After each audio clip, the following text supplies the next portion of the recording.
Hello, what is up?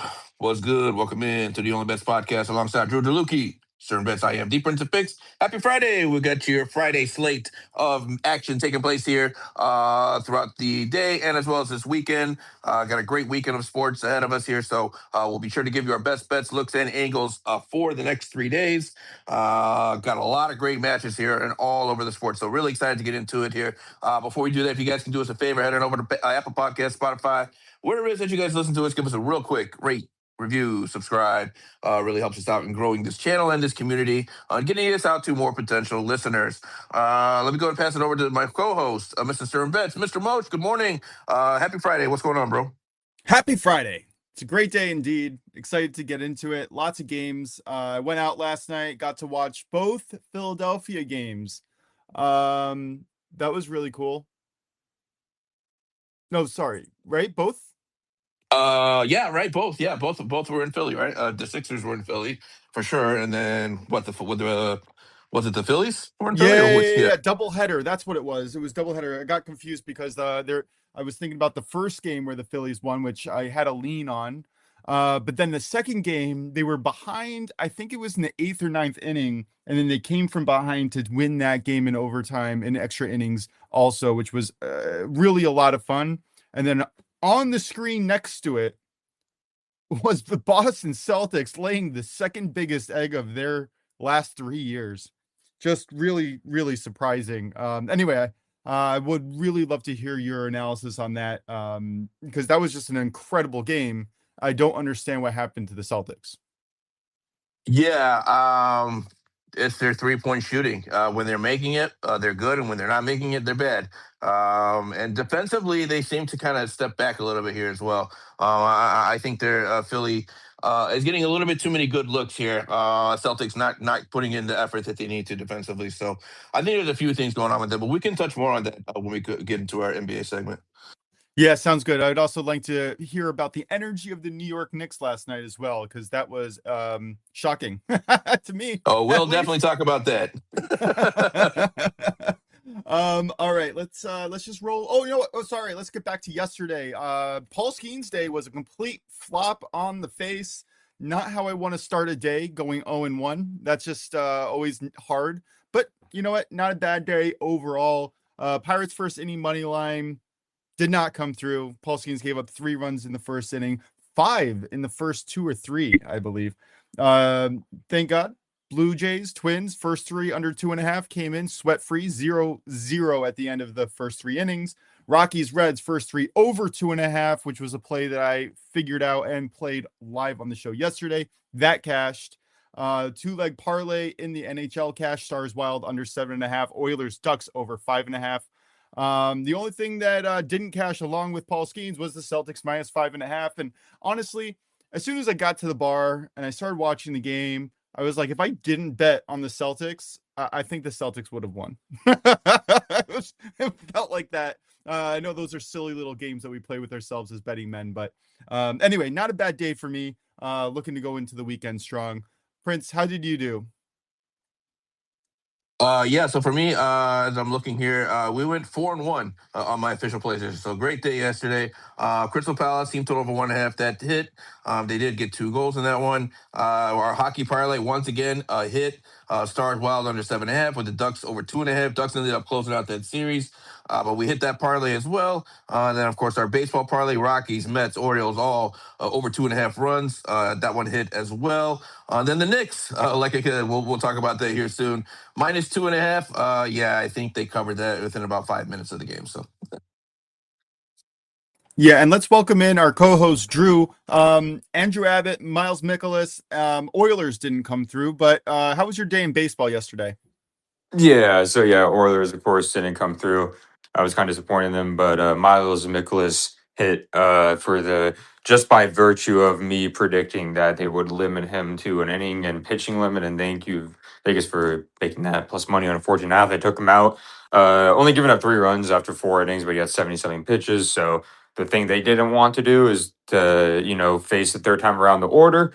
And I believe Soto and them were coming up, so they took him out. So that worked. Andrew Abbott didn't. I feel like it was very bad luck. If you guys are watching the game, the Reds were bailing out Abbott a lot. They were making some of the craziest defensive plays, especially Ellie and the outfield too as well. The Rockies were hitting the ball hard, and they could have gotten him out of the game, but he did finish 6.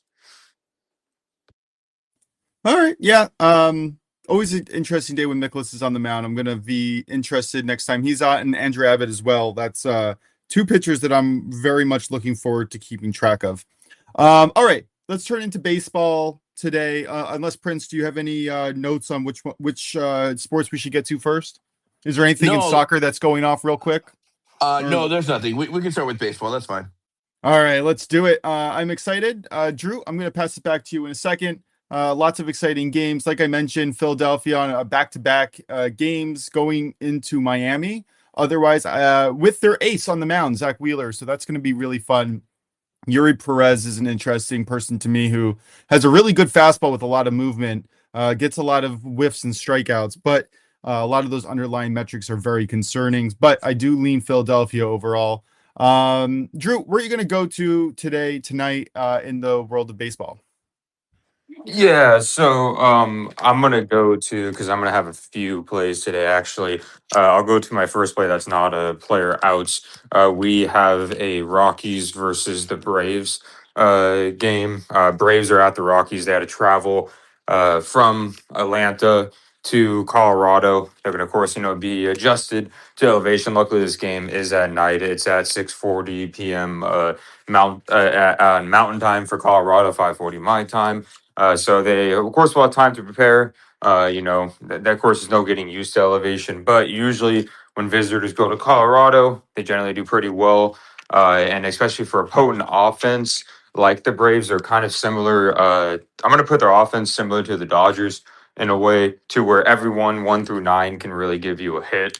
And they're facing Jose Quintana. If Quintana's only had, I believe, it was like 3 or 4 starts because he's been injured a little bit. If you look at his overall performance, he hasn't given as much runs as you would think. But the problem with this is, I think Vegas is paying a little too much respect for what Quintana did to the Mets. I don't care what any starting pitcher does versus the Mets personally, because they don't know how to score against starting pitchers really as of late. And Quintana, he walks too many batters. The one start he has this year, he's had at the Rockies. He's had it in Coors Field. He's given up 6 runs to the Dodgers, and he's facing Grant Holmes. Grant Holmes is up and down, but every single game he's given up 3 runs or more. Has gone 5 or 6 innings, and I find this really good value. I like the first 5 Braves, not money line at -170. Actually, they're -0.5 at -125, which basically means they have to be winning after 5 innings, and I think that's good value because I think the Braves have by far the better starting pitcher in this matchup. And if you actually think about it, right, both are traveling far because they're traveling from Cincinnati and the Braves are traveling from Atlanta. So I like that play a lot. Yeah, look at you getting involved on the sides here. My model actually likes this play a lot. I sprinkle on all my model plays. I sprinkled on the first 5 money line, parlayed with the full game money line, mostly due because the Braves have one of the better bullpens in the league. But I absolutely love this play, and this was one of the top models that or top plays that my model spit out. So definitely happy playing along. Awesome, yeah. It's just hard to not back up this Braves team, especially in Coors Field, which the weather should be pretty favorable. So Yeah, those are the listen, they Rockies. call it Rockies are Coors better Boost. this year, but Yeah, uh, that's true. yeah, but they're not the Braves. No, it takes a while for a pitcher, especially when they're moving to Colorado, to get used to that Coors Field because it's a different pitching environment. You really have to learn how to pitch to it, and for contact pitchers like Quintana, that's difficult.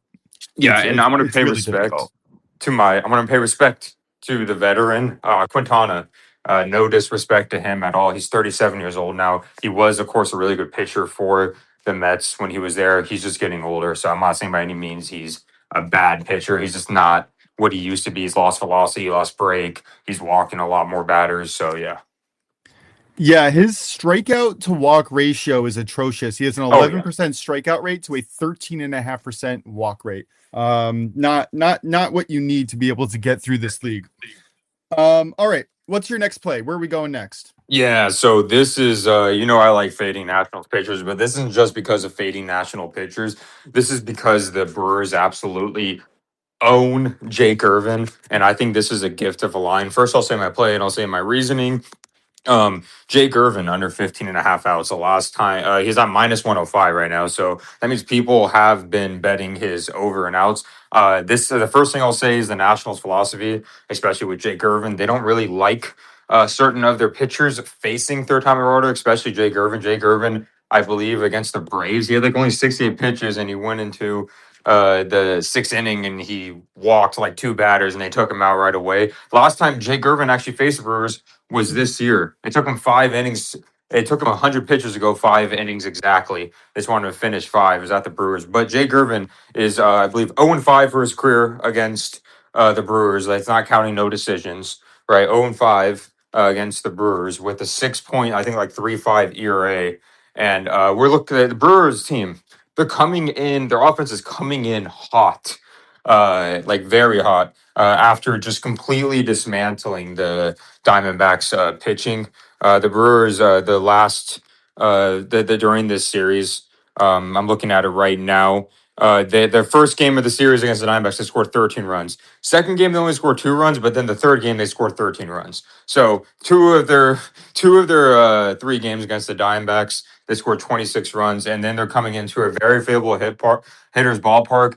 There's about 7 miles per hour blowing center field. That shouldn't affect that much, but it still is wind blowing out barely. But it's just what I think it has is not blowing in, and it's perfect baseball weather. It's like 67 degrees, like 30 something percent humidity. Yeah, so give me Jake Irvin under 15 and a half outs. I think this is a gift.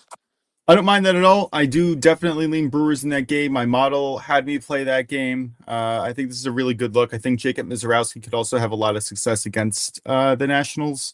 Nationals maybe sometimes struggle a little bit with striking out against elite pitchers. Yeah, this is going to be a really fun game though, and yeah, love the weather. That's why. Yeah, that's why I don't want to pick a side necessarily. I'd rather pick like the pitcher that the Brewers have like completely owned. Because I looked at all the starts. I think with Jake Irvin, he hasn't made it like six. I don't think 6 innings once. And also like Jake Mizrowski is amazing, of course, but he is susceptible to giving up the long ball and running out of gas later. So yeah.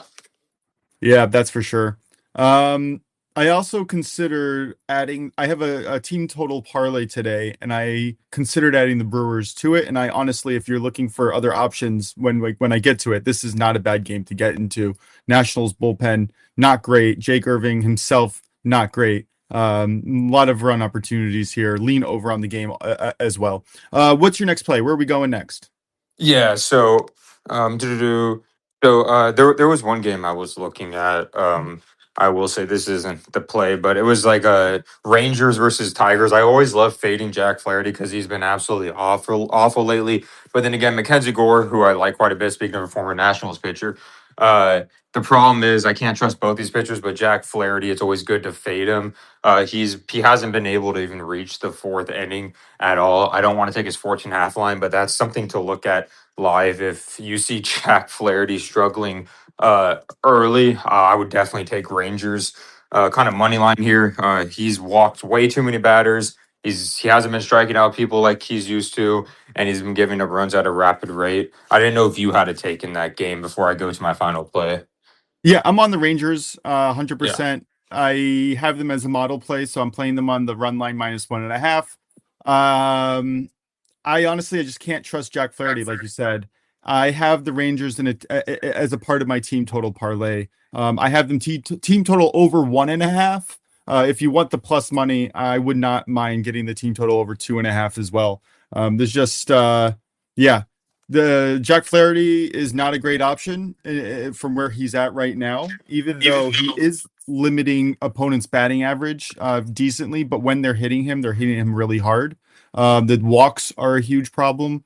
And then you're going to face a really shaky Detroit bullpen. So I don't see a good scenario. And I think that the Rangers should run away with this one. Perfect. Yeah, I completely agree. And then I would say my final play is actually for the game that's starting earlier today. It's the only like earlier game. It's 11:20 my time, I believe 2:20 Eastern time, PM. I'm not just, of course, doing this because it's an early game, but we have the Diamondbacks going to Wrigley Field. I believe the wind is kind of blowing diagonal in a little bit, and usually in Wrigley Field, when wind's blowing in like that, they're susceptible to they're susceptible to less home runs. But you can also find really good value for that as well too. But we have a red hot Cubs team who has been excellent. Honestly, like we thought it was just like, oh, they're just doing great at home against these certain teams, but then we just saw them on the road. We saw them on the road. They've been picking up their offense, and they're facing Zach Gallen, a pitcher they do kind of have history with. We've seen the Diamondbacks starting pitching has just been absolutely atrocious. And then the reason why I'm going to take Zach Gallen under 16 and a half outs and minus 120. I know the worry for this is that Mike Soroka, I don't think he barely made it like 3 innings. He made it into the 4th inning and the bullpen is fried. But I know Torey Lovello, and of course, not personally, but I watch a lot of Diamondbacks because my wife's a Diamondbacks, fan. But he won't be afraid to go to his bullpen if his pitcher's getting roughed up. They literally just, lost 2 out of 3 to the Brewers, and I don't think they want to lose game 1 of this series, especially with the pitchers that are coming up because they're facing Colin Rea. And another thing with Zach Gallen, we've noticed lately, he has been the most consistent pitcher, but he hasn't been as consistent lately, going really deep into games, and they rely on him to. He seems to collapse later in the game, and Cubs bats have been doing really well lately against specifically starting pitchers. I think the key for the Cubs here is to be patient with Zach Allen, because when I've watched him pitch, he'll look good in the beginning of the game, and then then eventually his pitch count just goes up. But between Brandon Pfaadt, Mike Soroka, Ryan Nelson, even Edward Rodriguez, there's a lot of pressure on Zach Allen to go deep in games because their other starting pitchers have not been good. Yeah, I see the over in this game overall. Colin Rea and Zach Gallen both actually have interestingly similar profiles in their underlying metrics: high hard hit rates, low strikeouts, low walks, not great opponent's batting average or slugging expected either. Little bit scared of this game. I'm laying off. Definitely a game that I'm interested in live betting the over though. Yeah, so something I will say, I'm glad you brought that up because I actually had it written down kind of in my notes. But Zach Gallen has been actually one of the luckiest pitchers when it comes to, like you said, expected slugging, expected batting average, which basically means to the listeners and stuff that, hey, like a batter hits something very hard that probably should be a hit, but he gets bailed out by his fielding, kind of. And Zach Gallen was getting very lucky during the beginning of the year, and that kind of stuff is not something to live off of, and we've seen it. But yeah, he gets hard hit a lot and relies on his fielding a little. Like, I know we talk about you should like trust your fielders, but I'm not saying he's relying on his fielding, but he's been getting bailed out by his fielding a lot, and we've seen it kind of digress lately, especially during away games. Yeah, definitely something to look out for, because what did you say? It was like maybe a few weeks ago, but we were talking about how a pitcher should be regressing negatively, and I was like looking at his like 45 or 50% hard hit rate, and you were like, the reason why he's having so much success is because he's hitting it too hard, because the fielders are able to get to it quicker. Oh, it was a Vinny. Maybe that was it. Yeah, it's a Vinny Pasquantino. He was like the most unluckiest batter, and he was just hitting it too hard. That's it. All right. You got another player prop for us? No, those 3 would be the Gallen, the Irvin, and the first 5 minus 0.5 for the Braves. All right, sounds good. All right, I'm going to get into my team total parlay, and then I'll get into my full unit play of the day. All right, Rangers team total over 1.5. Already talked about it. I think that they're in a really good hitting situation. I think you can get the team total over 2.5 if you want to take this to plus money. I'm going to parlay that with the Dodgers team total over 2.5 and the Guardians team total over 2.5. Guardians are facing JT Ginn, last start with elbow soreness, probably not 100%, not going to pitch long. Even if he does, he is starting to struggle. He had excellent metrics and stats coming out to begin the year. Then he had 5 home runs in the last 3 games. Something to look out for. I think the Dodgers are I don't like using this word, even though I keep coming back to it. They're due. Dodgers are a really good team. They're getting embarrassed right now against subpar teams. St. Louis bullpen, not really that great. I think the Dodgers have a really good chance to at least score 3 runs here in a good hitting environment. Sorry, the Guardians to score at least 3 here in a good hitting environment. And then the Dodgers. I mixed up my notes. I so much apologize. Anyway, Dodgers should be able to hit St. Louis. I think that's a really good look for them. Let me find the Guardians game. I'm so sorry, guys. Drew, do you have any thoughts on the Guardians game real quick while I go find it? Oh, here it is. JT Ginn. All right. Yeah. JT Ginn's pitching against the Guardians. And I think that this is the best ballpark weather of the day. Warm air, 80 degrees, wind blowing out. I think this is really a good hitting environment for someone who's susceptible to the long ball. I think could be a problem, even if he's healthy. I am going to come back to this game for my home run prop of the day. Just a little bit of foreshadowing. And then the Dodgers. They're facing Matthew Liberatore. And again, like I said, the Dodgers have been not hitting as well lately, but this is a fantastic hitting situation for them. Matthew Liberatore's greatest weapon has been his ground ball rate, which is still at 40%, which isn't terrible, but it isn't as high as it normally is. And when you combine that with a super high barrel rate, super high hard hit rate, low whiff rates, everything is pretty much very much below average. Opponent's expected batting average is 298. And expected slugging is 520. Nothing here suggests he's going to be able to hold down the Dodgers. So again, I'm going to take the Rangers team total over 1.5, Dodgers team total over 2.5, and the Guardians team total over 2.5 for a half a unit at -106 over on DK. Drew, do you have any thoughts on these? Well, we talked about one of them, but the other 2 games? Yeah, you said you like the Guardians here, right? Yeah, Guardians, Dodgers, and Rangers. Yeah, so yeah, I know we talked about the Rangers. I love the Guardians here. I'm actually a big fan of their pitcher, Joey Cantillo.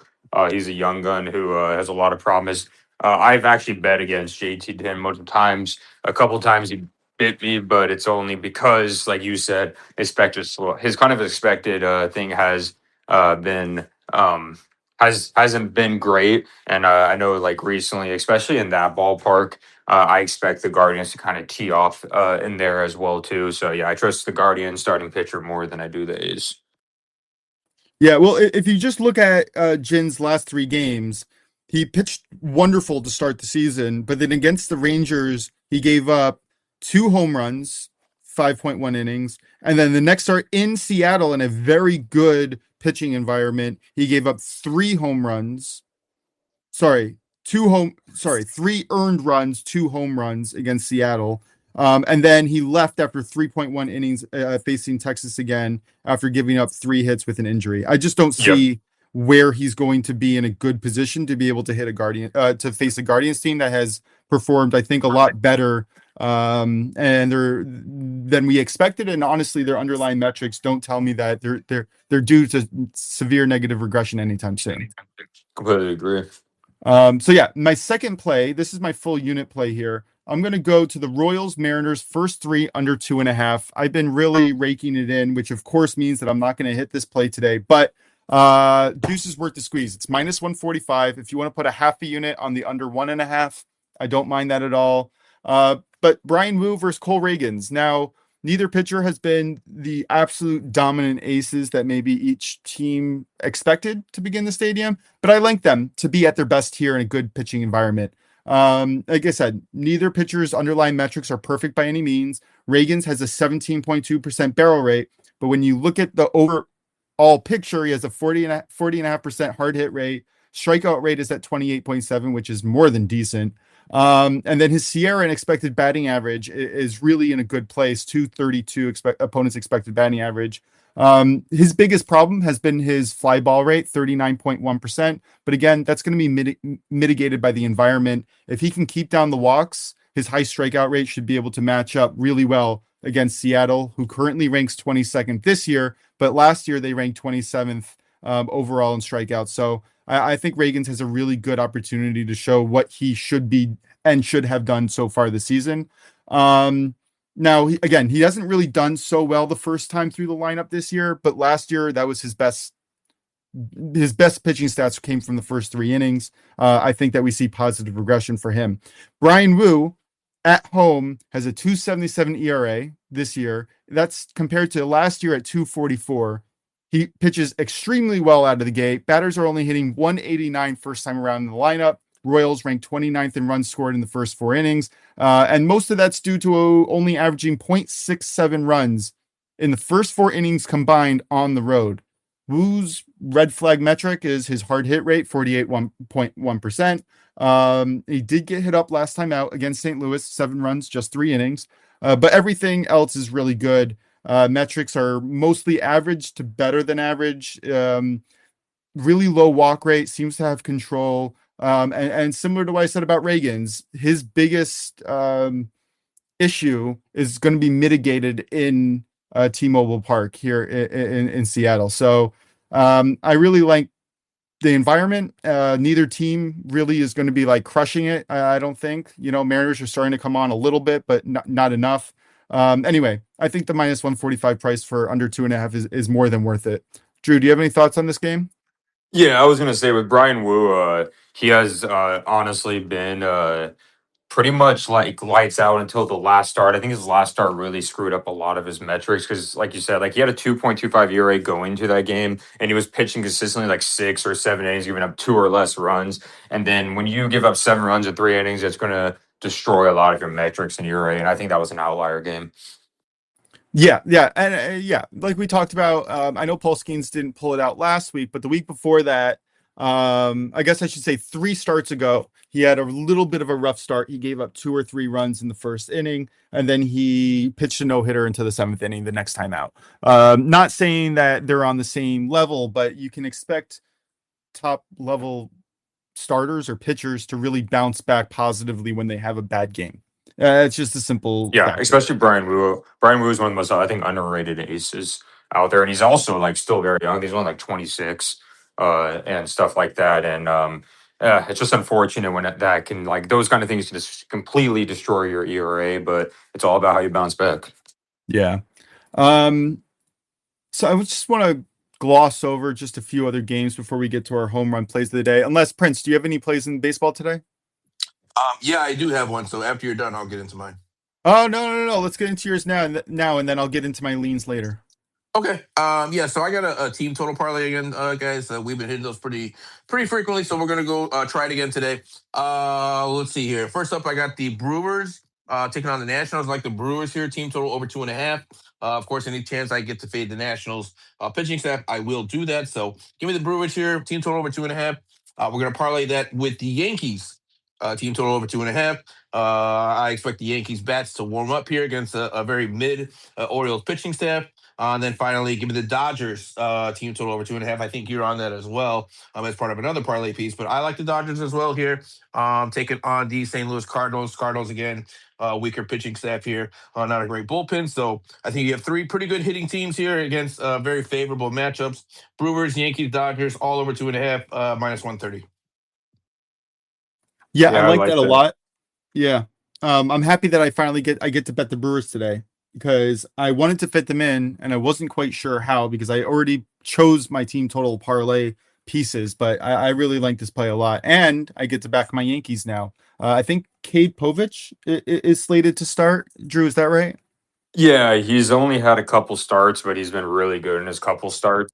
But because like I think he just came back. He's coming back from like injury. But overall he's been really good. But even if he does do well and only gives up 1 or 2 runs the first 5 or 6 innings, the Orioles bullpen is absolutely terrible. So And not just that, yeah, Povich isn't expected to go very long into the game. And then no. people who have low strikeout rates, I can't find it right now, but I'm pretty sure he has a low strikeout rate. He mostly relies on contact. That's not a recipe for success against the Yankees. Yep, exactly. I expect him to only go probably his pitch count is probably going to be in the 70s. That's my guess. So probably 4 or 5 innings at most. And then if they bring the bullpen in, honestly, it could cash in the first 4 innings, but their bullpen in, the Orioles bullpen is just awful. We kind of saw it during the doubleheader, the second doubleheader game. They gave like 11 runs. So Yeah. All right, so let me just roll through my leans here, and I'm just going to preface the first one by saying this is my least favorite of the leans, but Blue Jays, Blue Jays Twins. I think Blue Jays should be favored despite playing Patrick Corbin on the road. I think Simeon Woods Richardson is worse. I'm going to be very interested to see how that game goes, and to maybe live bet either the over on the whole game or maybe after Patrick Corbin leaves the game on the Blue Jays side. Anyway, White Sox, Brewers, I've already talked about. Phillies, Braves, Rangers, Dodgers, Blue Jays, Guardians. Those are my leans for the day, and I would play or look for live lines in all of them. I think they have significant advantages. But Prince, I'm going to go to you. Let's start our home run sprinkle the day talk. I'm going to Who do say you this got real quick. today? It's because Corbin's a lefty and the Twins hate lefties in a good way. Yeah, that's also part of what did not want me to bet that game pre-flop. Definitely got to see how he gets through the first 3 to 5 innings. Prince, who do you got for the home run play of the day? All right, yep. So let's see if we can keep our streak going here of hitting my home run plays. I'm gonna go with Drake Baldwin today, plus 494. Taking on the Rockies here. Of course, we've talked about it before. Coors Field, one of the great home run ballparks here. Great hitting ballpark, and I think Drake Baldwin has a good probability here, or a possibility at least of going yard. So we'll take him at a good price, plus 494 for the Braves. Braves, of course, a very good hitting team. So give me Drake Baldwin to go yard plus 494. Yeah, I like that a lot. It's good. It's a good spot. It's a good hitting environment. Nicely chosen. Drew, who do you got? Well, I had Drake Baldwin, so give me a second to pick another one. Hey, no. Listen, That's how I'm you just know gonna it's a good put. pick. Yeah, Oh no, I literally had it written down. I'm not kidding. no, I'm just gonna put a little bit extra on him right Oh, now. by the way, on That's fine. Fanatics it's plus 525. Prince. Cool. I'll play it over there as well. Oh yeah. Hey, great minds think alike. Oh, real But quick, Exactly. it is plus 500 on MGM, and MGM has a no sweat $5 token. I'm not sure hey, what it is. It's probably different on everybody's books, but I have a $5 bet free, sweat free token. Speaking of promos, DK has also a promo. If your player hits a grand slam today, you get like a part of like I don't know, some crazy amount of money. Is it like King of the Court in NBA? Is it that kind of thing? Like where It's not. okay. Your player has to hit a grand slam, but it's similar to that. You get a payout of a share. Yeah. Okay, cool. Yeah, I'll do that too.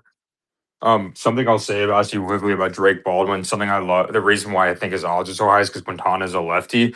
But I love this plus 525 because Quintana only averages around 4 innings per game. So this is great value because you'll most likely get to the Rockies bullpen a little sooner. So that means if they bring in a righty or something like that, his odds at home run probably shoot.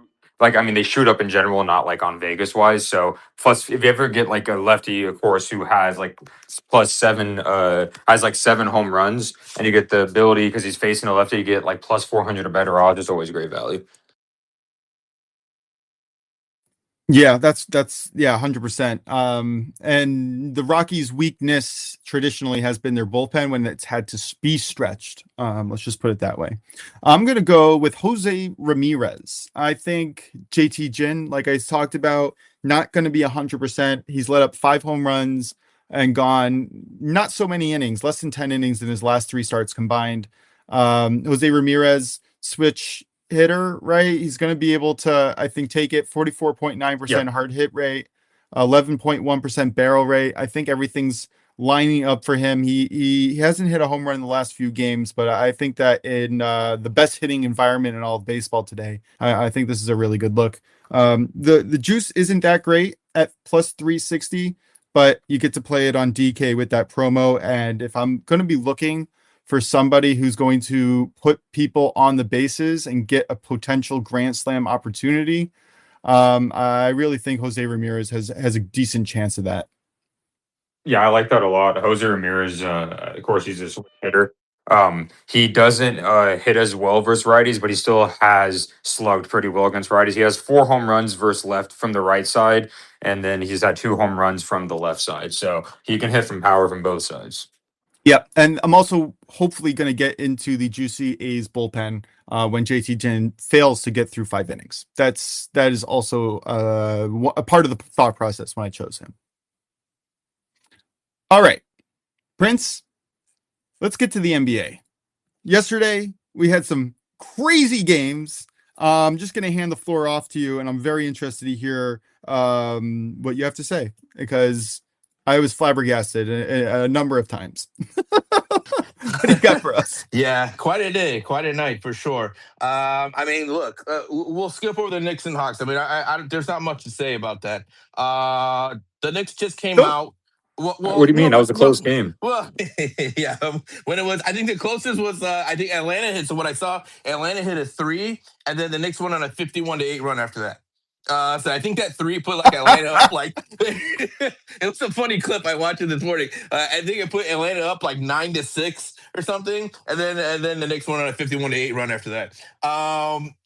Look, I mean, my God, if you're an Atlanta fan, you got to be pissed right now. I mean, what kind of a performance was that at home in a closeout game? It's just unacceptable, honestly. But the Knicks just hit them. I mean, they came out with a level of intensity and an edge that Atlanta just could not meet. And it was just as simple as that. Defensively, offensively, everything that could have gone wrong for Atlanta went wrong. But there's no excuse to be down 50 at the half at home. In any game, really, you should never be down 50 at the half, but especially given these circumstances. So, yeah, what is there to say? I mean, the Knicks, they flexed, and Atlanta just cowered, honestly. And so Atlanta's going to be watching the rest of the playoffs at home. They're going to have to think about this loss is going to sting for a long, long time for those players and that fan base. So I know from personal experience as a Suns fan, this reminded me a lot of Game 7 against Dallas when we kind of, laid an egg and we got beat down by 40 in a game that we were favored to win to close out that series against the Mavs. And I got similar vibes from that game that I got from this one last night. So, yeah, Atlanta's going to be in a tough times here going forward. But for the Knicks, hey, they made a statement to the league, and I think they're putting everyone on notice right now. Don't sleep on the Knicks. Everyone thought preseason that this team would be a championship contender. So maybe they're turning into form here, and now the expectations are raised on the Knicks. In my opinion, I think given this performance, now people are going to expect more from the Knicks because they know, or we know that they can do it. We've seen it now. There's a sample here, so any kind of letdowns that they have is going to be unacceptable at this point. And they're going to really have to live up to expectations, I think, throughout the rest of the playoffs. Moving on to the Celtics and Sixers. Look, Boston shot 12 of 41 from 3-point. I mean, what else is there to say? They were -3 in the turnover ratio, but you can usually overcome that. But 12 of 41 from 3-point, you're going to lose every game. You're going to lose every game when you shoot that. So they live by the three, they die by the three. That's just as simple as it gets for the Celtics. And so last night, obviously, the threes weren't falling. Sixers won the game. Game 7, toss up. We thought Celtics were a shoo-in in this series just a few nights ago, but now, honestly, I think it could go either way. Tatum looks like he might have re-aggravated some kind of an injury. Remember, he's coming back from a long, long time off. So usually when you injure your leg or a part of your body, you compensate the other side, right? And so now he has something going on with his calf on his other leg that he didn't have the surgery on. And we'll see what happens. He said he's okay. We'll have to see it to believe it. But yeah, I think Celtics Sixers is a toss up for me at this point. Joel Embiid is the difference. We thought he couldn't keep up with the pace, but the last couple of games he's been outstanding. The Sixers have been able to slow down the pace, so I think that if the Sixers can continue to do that, I think the Sixers have a great chance here. And I know you were out on the Sixers. I was sort of out on them, but I did say that I thought if Embiid, Maxey, and George were healthy, that they could surprise some teams and go on a run here. So we'll see what happens in Game 7. Like I said, I'd have to see the lines before I commit to anything. But as for yesterday, though, that was pretty surprising to see how bad the Celtics shot from three. But maybe it shouldn't be surprising given just kind of their variance that they shoot with. And then the Nuggets and Timberwolves. I think this is probably the most surprising one of all. Timberwolves without, of course, Edwards, without DiVincenzo, and also without the Sunmu. He didn't even play last night either. Their top 3 scorers are not even playing, and they still find a way to win against a pretty healthy Nuggets team outside of Aaron Gordon. So I think it's an indictment on Jokic. I hate to say it, but when you're a superstar of his stature, you can't lose. You just can't lose. You can't lose that series at all when the other team is without three of arguably their best players. So, yeah, Nuggets they laid an egg on a game that was very important. It'll be interesting to see what happens with Denver going forward. I think they probably got to blow it up, in my opinion. I don't think they're close, obviously. And so I think it's going to be a very interesting offseason for the Nuggets and for the Timberwolves. They're going to be, how should I say? I would expect a 4-0 sweep. Maybe they'll win one game in the next series, but I'm not expecting much from the Timberwolves. I think they've punched above their weight as much as they can, but without those three guys, specifically Ant, I think they're just going to struggle here, no matter who they play. So, but yeah, very interesting night last night. A lot of things that I say all three games were results that we didn't expect one way or another. Yeah, I'm looking ahead at the line. It's anywhere from 7.5 to 8.5. What's worrying me is that the line is actually coming down to 6.5 in some places, which tells me that there's a lot of sharp money on Philadelphia right now. I'm not sure if that's sharp money or public money. I'm gonna have to do a little bit of research to figure it out. But I still don't trust the 76ers going into Boston. To be fair, I Do you haven't trust been exactly Boston? the sharpest on here, but Yeah, my question is, do you trust Boston? I think right now that's a question that we need to have because if they change their game plan to stop relying on the three, I think that they would still win. yeah, but the thing is, if they do, the problem is I think there's like a 3-year sample size where they're not going to. It's just who they are. They just believe in the analytics so much of the value of the 3-point shot that they think if they just keep shooting them, it's a math problem that the Sixers are going to have, which is true if they hit them, but they got to hit them. If they're not, then this is what happens. Yeah, it's pretty wild. Yeah, I don't know. Anyway, what do you got for tonight? Where are we going? Yeah, so for tonight, I actually have a 2-pick parlay here. I said before, I'm skipping the Cavs Raptors series. I don't really have a good feel for that one right now. So I'll just sit back and enjoy and watch that one. If I see any live angles that maybe has some value, I'll be sure to post it. But for me, I'm looking at the other two games here. First up, we'll go to the Rockets taking on the Lakers. I said it before, and I'm going to say it again. The Lakers are in trouble. The Lakers had to win Game 5. That was a must-win game, in my opinion, for the Lakers. They did not get it done. They will lose tonight against the Houston Rockets. I will take the Rockets on the money line as part of a parlay here. We're going to parlay that with the other game here, the Pistons and the Magic. I'm going to alt spread the Magic here to plus 11.5. If you parlay that with the Houston Rockets money line, it comes into plus 100. So we're getting plus money here. I think it's a really good value. All these games between the Magic and Pistons have been close. There's nothing really to say that it won't be close in this one. Minus the one blowout that the Pistons had, every other game has been close. And Orlando seems to kind of have Detroit's number right now. I mean, it took 45 points from Cade Cunningham to keep that one close. And like we mentioned before, Orlando missed 14 free throws in that game. So if they just hit at least half of those, that game goes into overtime. So at home, closeout opportunity here for Orlando. Yeah, you're going to give me 11.5 points. I'll take that all day. Sprinkle a little bit on the money line. Maybe they can close it out. But I really like this parlay a lot. Magic plus 11.5. Rockets money line plus 100. I'm actually seeing plus 110 in some places. Yeah, this is a fun one. Definitely something I'm going to be playing. Also going to split my usual bet just to spread the Houston Rockets plus 3.5. I think you can get that at minus 122. I think that offers a little bit of a safer floor, but I absolutely love this play and looking forward to watching. In case you were wondering, I do have model plays on the Cleveland Toronto game if you're interested. Sure. What is it? I So the actually have a model play. is under 219.5 at minus 110. That is a full unit model play, so I'm playing those for a half a unit now. And then half a unit on the Toronto plus 4.5. Too many points. Okay. Yeah, I'll see how it goes. Like I said, for me, I don't feel comfortable with this series. I don't. Neither team's really been convincing, in my opinion. One game goes over, one game goes under. One team shows up, the other team shows up. I can't get a handle on it. But I like those plays. Your model says it, so we have to support it. Drew, what do you got, man? So it's funny that Stern said that, and I love that he said that. So I'm going to bring back, the Lukey over unders totals. I love the under 219.5.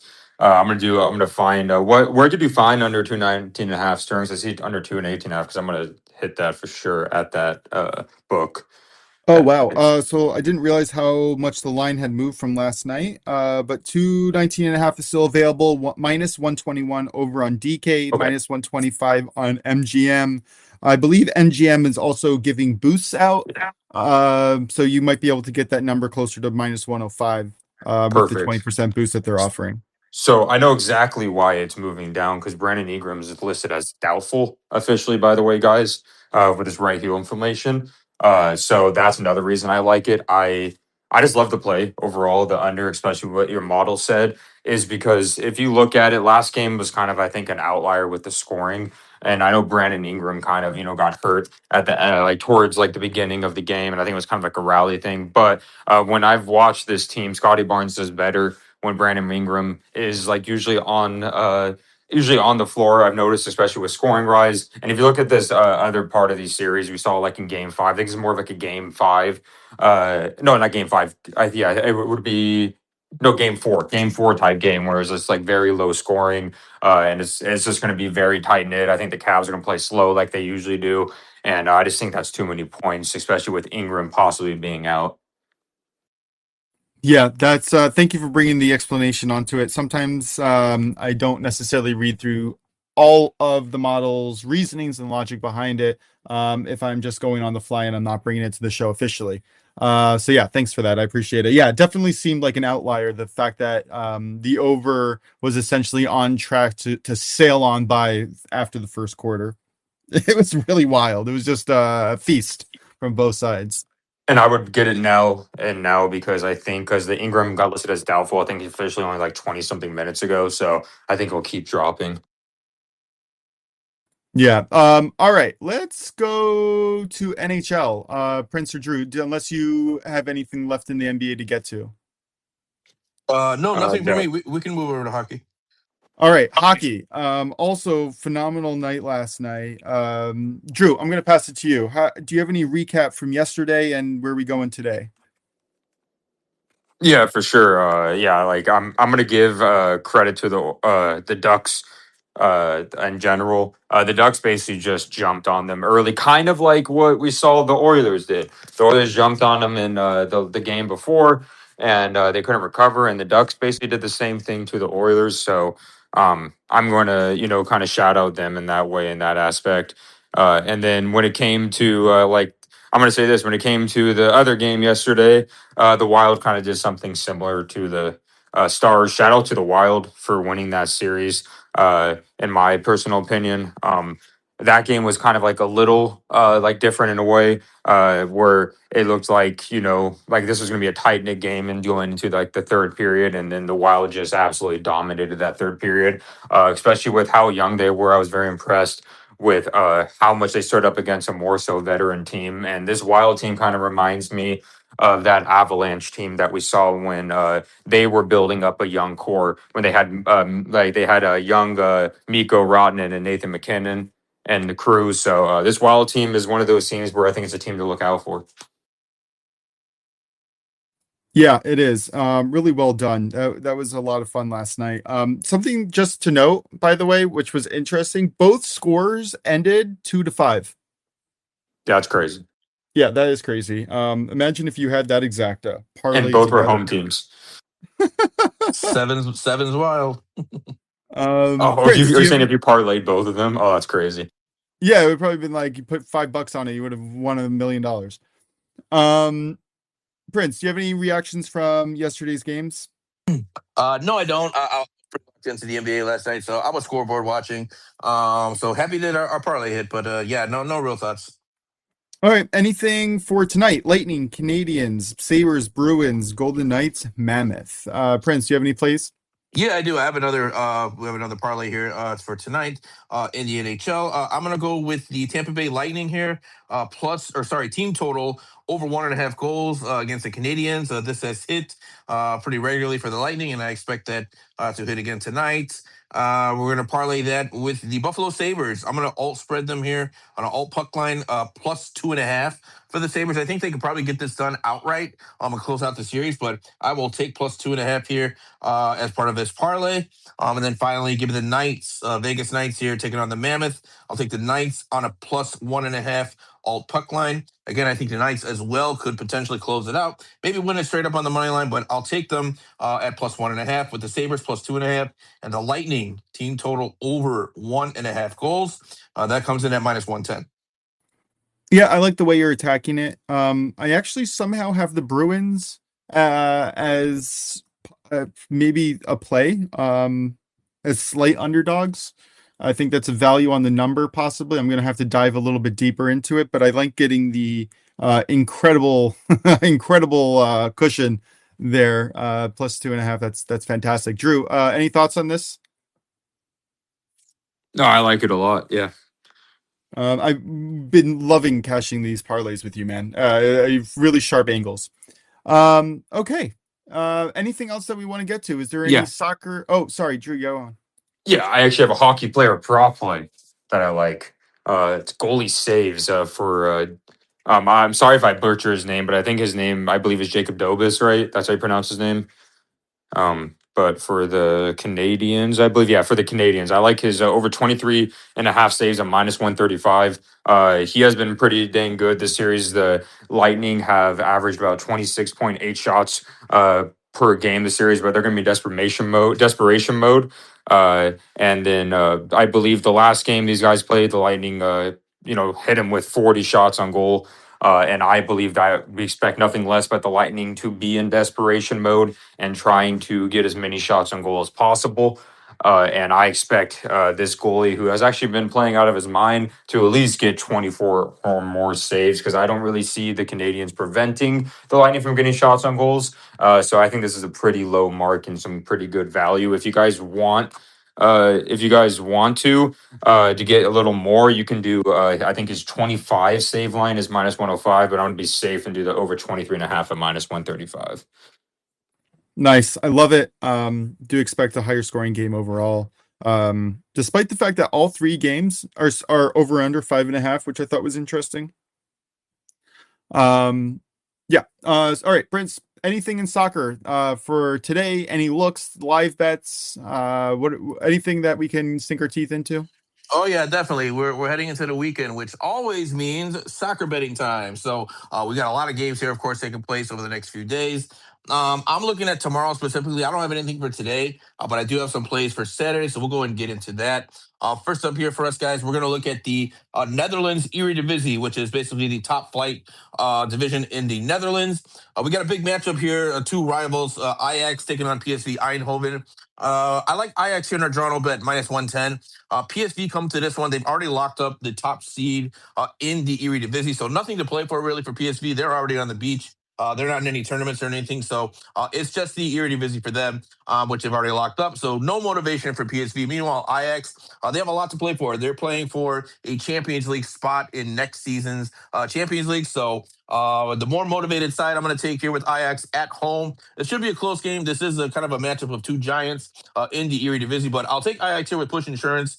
Give me Ajax Toronto bet at minus 110. Another play I'm looking at here. I've got a 2-pick parlay here. I'm going to call this the Kings of Europe parlay. I'm looking at Bayern Munich on the money line, parlayed with Arsenal on the money line. You're going to get that at minus 130. Where we're looking at Arsenal to take it on Fulham. Arsenal is not in a position to drop any more points here. They are in a dead heat with Manchester City for the EPL title. Fortunately for them, they also have Champions League midweek next week. So massive games for Arsenal. They really are not in a position to rotate any of their players, as both winning the EPL and winning the Champions League are going to be equally important for Arsenal. So I expect to see a fully forced Arsenal lineup here against Fulham. They've had relative success against Fulham. They've won 11 of their 18 matchups against Fulham here. So give me Arsenal in a must-win situation here on the money line against Fulham. Then we're also going to parlay that with Bayern Munich. How can you go wrong with Bayern, right? Of course, they do have Champions League as well midweek next week. So you might see a rotated side for them. However, I think even their second team is good enough to beat Heidenheim, who are dead last, buried at the bottom of the Bundesliga table, likely to get relegated to Bundesliga 2. I think Bayern here in a great spot at home. I think they're going to put on a performance, even with their backup team here, their reserves. Should be good enough here to get a win against Heidenheim, who have been just absolutely dreadful this season in the Bundesliga. So give me Bayern on the money line, Arsenal on the money line. That comes in at minus 130. And then finally for me, we're going to go to the MLS. We got a rivalry here, a Southern Florida rivalry. Inter Miami taking on Orlando City. These two teams hate each other with a passion. They are bitter rivals. But what we usually see with this one is goals. Goals and cards. So I will tell you guys, I always like to give out card angles when I see a game that I think has a lot of intensity. This one should live up to that expectation. You typically see a lot of hard fouls between these two sides. So I would play anything cards if you're able to. If your book gives out cards plays on this one, I would look for the over in that. But officially for me, guys, we're looking at goals. BTTS and over 2.5. It is a little bit juice. It's minus 150. Maybe you want to wait live. You probably get a better price. Maybe 5-10 minutes goes without a goal. But these two teams, when they match up, you typically see a lot of goals go in. So I think we're going to see that again. Orlando, a very aggressive team in the way that they play. Miami, pretty suspect defensively, but they can score with anyone. So I expect to see goals on both ends here. BTTS over 2.5 for me. That one comes in at minus 150. And then finally, guys, I'm just going to give a little bit of information here for those of you who might be interested in betting some of the lower leagues tomorrow. We have 3 leagues that are going to be ending their match days. It's the final match day of the England Championship, England League 1, and England League 2. So the reason we like to bet the final match day of these leagues is because we typically see a lot of goals. You get a lot of matchups with teams that don't have anything to play for. And when they don't have anything to play for, you usually see the defensive side of things slip. They don't give the same intensity defensively. They may not go for those 50-50 balls like they would during the regular season. And so with these teams having one foot on the beach already, most of them, you see a lot of goals. And the data backs that up here.